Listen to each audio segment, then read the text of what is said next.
నన్ను first show సినిమాకి తీసుకెళ్తారా ఈరోజు సాయంత్రం అడిగింది ప్రేరణ. ఆర్ యూ క్రేజీ ప్రేరణ? మీ అమ్మ హాస్పిటల్లో ఉంది, మర్చిపోయావా? మా అమ్మ తన లైఫ్లోనే ఫస్ట్ టైం హ్యాపీగా ఉంది సార్. తనని చూసుకోవడానికి మా నాన్న ఉన్నారు. ఇప్పుడు వాళ్ళిద్దరూ చాలా సంతోషంగా ఉన్నారు సార్. నేను కూడా సంతోషాన్ని ఇప్పుడు ఎంజాయ్ చేయాలనుకుంటున్నాను. అందుకే ప్లీజ్ సార్. సరే సరే వెళ్దాం అన్నాడు తనతో గడిపే సమయం కోసమే ఎదురు చూస్తున్న రిషి. ఇంతకీ ఏ సినిమా అడిగాడు. ఇంకే సినిమా? మనదే. మన సినిమా అంటే? మీ నాన్నగారి. అదే నా ఫేవరెట్ హీరో సినిమా ఈరోజే కదా రిలీజ్ అయింది, దానికి వెళ్దాం. నేను ఇంతవరకు ఆయన సినిమా ఒక్కటి కూడా ఫస్ట్ డే ఫస్ట్ షో చూడకుండా ఉండలేదు తెలుసా. ఈరోజు కూడా ఖచ్చితంగా చూడాలి, అది మీతోనే. ఆయన సినిమానా? అవును సార్. మీరు ఆల్రెడీ చూసే ఉంటారు రిలీజ్ కాకముందే మీ నాన్నగారితో కలిసి. అయినా సరే మళ్ళీ ఒకసారి నాతో పాటు చూడొచ్చు కదా ప్లీజ్. ఇప్పటికిప్పుడు అంటే టికెట్స్ దొరకడం కష్టమేమో. సార్ ఏం మాట్లాడుతున్నారు మీరు? మీకు టికెట్స్ అవసరమా? మీరు తలుచుకుంటే అది ఎంత పని. సరే సరే నేను చూసుకుంటానులే అన్నాడు రిషి ఏం మాట్లాడాలో తెలియక. ఏమైందిరా అలా డల్ అయిపోయావు అన్నాడు తల పట్టుకుని కూర్చున్న రిషిని చూసి వసంత్. సినిమాకి తీసుకెళ్ళమంటుందిరా ప్రేరణ. మరి ఇంకేం, హ్యాపీనే కదా. ఏం హ్యాపీరా, తను తీసుకెళ్ళమనేది ఆయన సినిమాకి. అవును నిజమే, అది ఈరోజే రిలీజ్ అయింది. పైగా తన ఆయనకి వీరాభిమాని కదా. ఆ అభిమానమే నా ప్రాణానికి వచ్చింది. వీలు కాదని చెప్పలేకపోయావా? చెప్పలేని పరిస్థితి కాబట్టే కదరా తల పట్టుకున్నాను. సరే ఏం చేద్దాం, కమిట్ అయ్యాక తప్పదుగా. ఎలాగైనా 2 టికెట్స్ సంపాదించుకొని రా. 2 అంటున్నావు, నేను రావద్దా? రే అదేంట్రా అప్పుడే నన్ను సైడ్ చేసేసావు, ఇంకా నాతో పని అయిపోయిందా? ఈరోజు తనకి ఎలాగైనా మనసులో మాట చెప్పేద్దాం అనుకుంటున్నాను రా. దానికి ఇదే సరైన సమయం. ఓహ్ సూపర్ రా. అయితే స్క్రీన్పై ఫాదర్ లవ్ స్టోరీ, థియేటర్లో సన్ లవ్ స్టోరీ నవ్వుతూ అన్నాడు వసంత్. నోరు మూసుకొని వెళ్ళి నేను చెప్పిన పని చూడు ముందు. Hi sir. ఏంటి మాస్క్ పెట్టుకొని వచ్చారు, ఎవరైనా గుర్తుపడతారనా? బదులుగా నవ్వి ఊరుకున్నాడు రిషి. అమ్మ చాలా హ్యాపీగా ఉంది సార్. మీరు ఏం మాట్లాడారో తనతో కానీ ఆమె మొహం వెలిగిపోతుంది మతాబులా. అమ్మ మొహం చూసి నాన్నది కూడా కనిపిస్తుంది. You are looking beautiful. Thank you sir. నేను ఇంత సంతోషంగా ఉండడానికి కారణం మీరే. సరే పద, సినిమా స్టార్ట్ అయినట్లుంది అంటూ చేయి పట్టుకుని లోపలికి తీసుకెళ్ళాడు. సినిమా మొదలవగానే అందులోనే లీనమైపోయింది ప్రేరణ. రిషి మాత్రం సినిమా చూడకుండా తననే చూస్తుండిపోయాడు. మధ్యలో ఓసారి రిషి వంక చూసి, ఏంటి సార్ సినిమా చూడడం మానేసి నన్ను చూస్తున్నారు? ఎంత మీరు ఆల్రెడీ సినిమా చూస్తే మాత్రం మరోసారి చూస్తేనేం? నాకు దానికంటే నిన్ను చూస్తేనే బాగుంది. నాకు నచ్చింది నేను చూస్తాను, నీకు నచ్చింది నువ్వు చూసుకో. ఏంటో ఈరోజు చాలా కొత్తగా మాట్లాడుతున్నారు, కొత్తగా కనిపిస్తున్నారు. నాకు కూడా నువ్వు చాలా అందంగా కనిపిస్తున్నావు. మీరు కూడా ఈరోజు చాలా బాగున్నారు. అక్కడ స్క్రీన్ పైన ఉన్న ఆయనకి, ఇక్కడ నా పక్కన ఉన్న మీకు తేడా ఏమీ కనిపించట్లేదు. అప్పటి వరకు నవ్వుతూ ఉన్న రిషి మొహం మాడిపోయింది. ప్రేరణ ప్లీజ్ నన్ను ఎవ్వరితోనూ పోల్చొద్దు, నాకు నచ్చదు. అయ్యో సారీ, నా అన్నగారు కదా అని అలా అన్నాను, ఫీల్ అయ్యారా? సరే నువ్వు ఇక్కడే కూర్చో, నీకు తినడానికి ఏమైనా తీసుకొస్తాను అంటూ వెళ్ళాడు. వీళ్ళ వెనకాలే మాస్క్ వేసుకుని కూర్చున్న ఒక వ్యక్తి వీళ్ళనే గమనిస్తున్నాడు. మళ్ళీ సినిమా మొదలవగానే అందులో లీనమైపోయి సంతోషంగా చూస్తోంది ప్రేరణ. మెల్లిగా ఆమె చేయి పట్టుకున్నాడు రిషి. సడన్గా అలా పట్టుకునేసరికి ఒళ్ళు జల్లుమంది ప్రేరణకి. ఏంటి సార్ అన్నట్టుగా చూసింది. ఏం లేదు అంటూనే ఆమె మరొక చెయ్యి అతని గుండెల పైన వేసుకున్నాడు. అతని గుండె వేగంగా కొట్టుకుంటూ చేసే సవ్వడి ఆమె చేతులకి తగులుతోంది.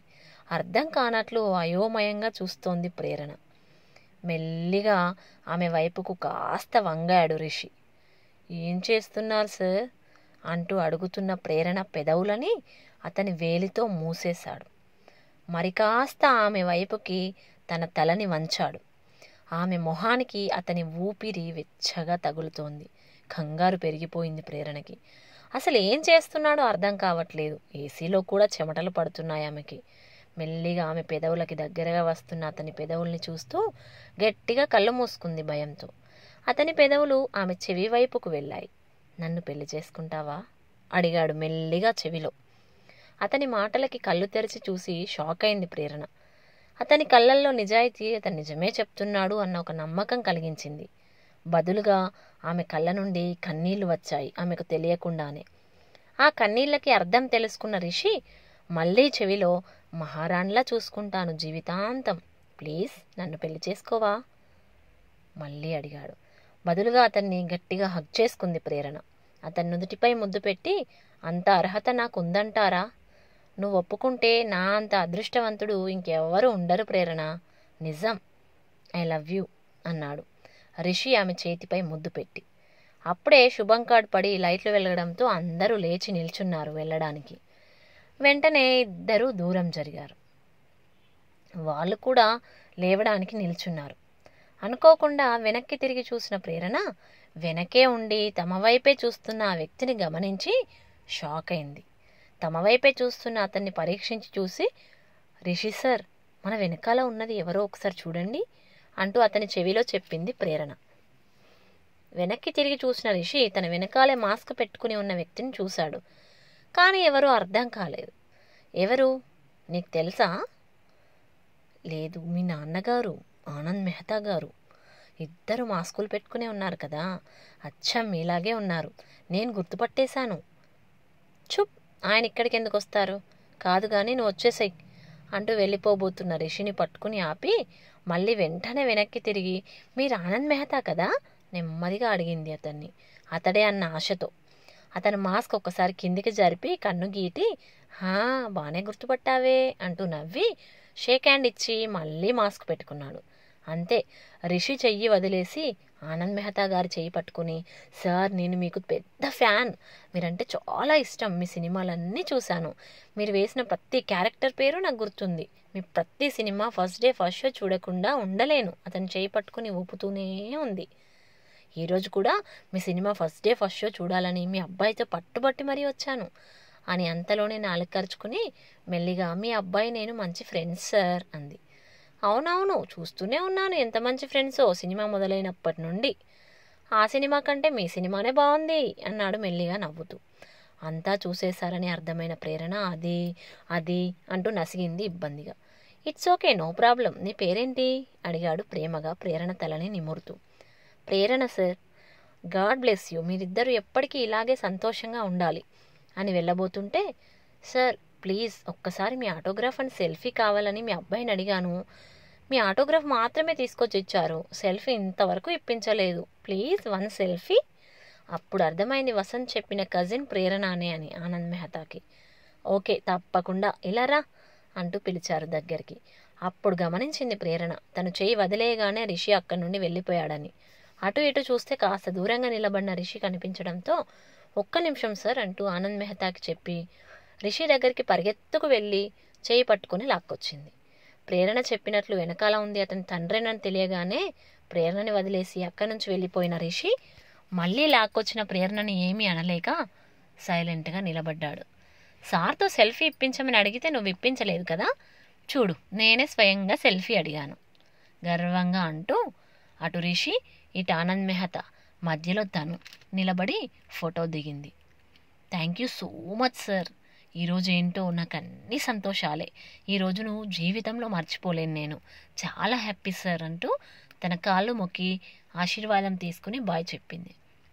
అక్కడ ఏమీ అనలేక ఇంకేమీ చేయలేక సైలెంట్గా నిలబడ్డాడు ఒక బొమ్మల రిషి. అక్క, ఇంట్లోనే ఉన్నావా? ఏం చేస్తున్నావు అంటూ ఫోన్ చేశాడు చాముండేశ్వరి తమ్ముడు శైలు తండ్రి. కంగారు ధ్వనించిన అతని గొంతు గమనించి, ఇంట్లోనే ఉన్నా, ఏమైందిరా ఆత్రంగా అడిగింది. ఇక్కడ శైలు ఇల్లు పీకి పందిరేస్తుందక్క. సామాన్లన్నీ పగలగొడుతుంది. ఇల్లంతా చిందరవందర చేస్తుంది. ఏంటి అంటే చెప్పదు. నీతో మాట్లాడాలి, తీసుకురా అంటోంది. తాడో పేడో ఇప్పుడే తేల్చుకుంటా అంటూ పిచ్చి పిచ్చిగా మాట్లాడుతోంది. ప్లీజ్ అక్క, తొందరగా వస్తావా? మళ్ళీ ఏమొచ్చింది దానికి అనుకుని కారు తీసుకుని తనే డ్రైవ్ చేస్తూ వెళ్ళింది. ఏంటి శైలు ఇది, చిన్న పిల్లలా చేస్తున్నావు? కొంచెమైనా మెచ్యూరిటీ ఉండక్కర్లేదా? ఏదైనా ఉంటే మాట్లాడి తేల్చుకో, అంతేగాని ఇలా ఇల్లంతా ఎందుకు చిందరవందర చేస్తున్నావు అంటూ గద్దించింది చాముండేశ్వరి. సంతోషించు, నా ఇల్లే చేస్తున్నా, నీ ఇంటికి వచ్చి చేయట్లేదు. శైలు, అత్తతో ఏంటా మాటలు, చిన్న పెద్ద లేకుండా అంది శైలు తల్లి. ఏమైంది? మళ్ళీ రిషి ఏం చేశాడు? అక్కడే సోఫాలో కూర్చుని నిదానంగా అడిగింది, కాలు మీద కాలేసుకుని కూర్చుని. నాన్నోడితో నేను చెప్పడం ఎందుకు, ఇదిగో నువ్వే చూడు అంటూ తన ఫోన్లోని ఫోటో చూపించింది. ఆ ఫోటో చూడగానే దిగ్గున లేచి నిలబడింది చాముండేశ్వరి.